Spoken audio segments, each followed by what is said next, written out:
అంటే అబ్రాడ్కి వెళ్ళాలని చాలా మంది అనుకుంటారు కదా, అసలు ఏ కంట్రీ బెస్ట్ అంటారు? ఇప్పుడు ప్రజెంట్ వచ్చేసి చాలా మంది కెనడా పిఆర్కి వెళ్తున్నారండి. పిఆర్ అంటే పర్మనెంట్ రెసిడెన్సీ వీసా. మీరు ఇక్కడ వర్క్ చేసుకోవచ్చు, బిజినెస్ చేసుకోవచ్చు, పర్మనెంట్గా ఫ్యామిలీతో పాటు సెటిల్ కావచ్చు అండి. ఓకే. అండ్ కెనడా పిఆర్ అనేది total 8 months process, 6 to 8 months process అండి. ఓకే. ఇది ఎందుకు ఇంత టైం పడుతుంది అంటే నేను చెప్తాను. ఓకే. ఎందుకంటే డాక్యుమెంటేషన్ అనేది సేఫ్గా జరగాలండి. ఇంకో దీంట్లో ఎలిజిబిలిటీ ఉంటుంది. ఓకే. దాని తర్వాత మీ ఎడ్యుకేషన్ డాక్యుమెంట్స్ అన్ని వెరిఫై అవుతాయి. ఓకే.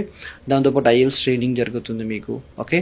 అండ్ నెక్స్ట్ వచ్చేసి మీకు మెడికల్స్ కానివ్వండి, పోలీస్ క్లియరెన్స్ కానివ్వండి, బయోమెట్రిక్ కానివ్వండి, ఇలాంటివి జరుగుతుంది. అందుకని 8 to 6 months ఆఫ్ ప్రాసెస్ పడుతుంది. ఓకే. Minimum 6 months. చాలా మందికి వీసా అనేది విత్ ఇన్ 6 monthsలో కూడా వచ్చింది. అంటే డాక్యుమెంట్స్ క్లయింట్ ఎలా సబ్మిట్ చేస్తారో దాన్ని బట్టి ఉంటుంది అనమాట. ఓకే. ఆల్మోస్ట్ సక్సెస్ రేట్ ఇప్పుడు కెనడాకి కూడా వచ్చేసి మోర్ దెన్ 88% ఉందండి. చాలా వీసాస్ వచ్చాయి. రీసెంట్లీ కూడా మనం చూసుకుంటే ఆల్మోస్ట్ 2 months బ్యాక్ కూడా ఆ వీసాస్ అనేది విత్ ఇన్ 6 monthsలోనే వచ్చాయండి. అండ్ విజిట్ వీసాస్ కూడా చాలా మందికి వచ్చాయి అనమాట.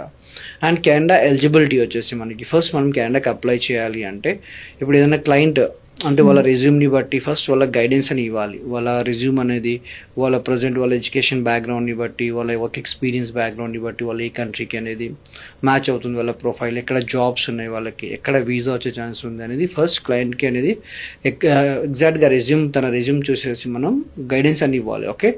దాని తర్వాత ఎలిజిబిలిటీ రిక్వైర్మెంట్ అనేది చూస్తాం మనం. ఇప్పుడు కెనడా పిఆర్కి సపోజ్ ఎవరైనా క్లయింట్ అప్లై చేశారనుకోండి, కెనడా పిఆర్ రిక్వైర్మెంట్ వచ్చేసి ఫస్ట్ ఎలిజిబిలిటీ చెక్ చేస్తాం. ద కెనడా పిఆర్కి ఎలిజిబిలిటీ మనకు వచ్చేసి 67 points అండి. ఈ 67 points అనేవి వాళ్ళ ఏజ్, క్వాలిఫికేషన్, వర్క్ ఎక్స్పీరియన్స్, ఇంకా ఐఎల్స్. కెనడా పిఆర్కి ఐఎల్స్ అనేది జనరల్ ఉండాలి. అండ్ కొంతమంది పీటీ కోర్ కూడా రాస్తారు.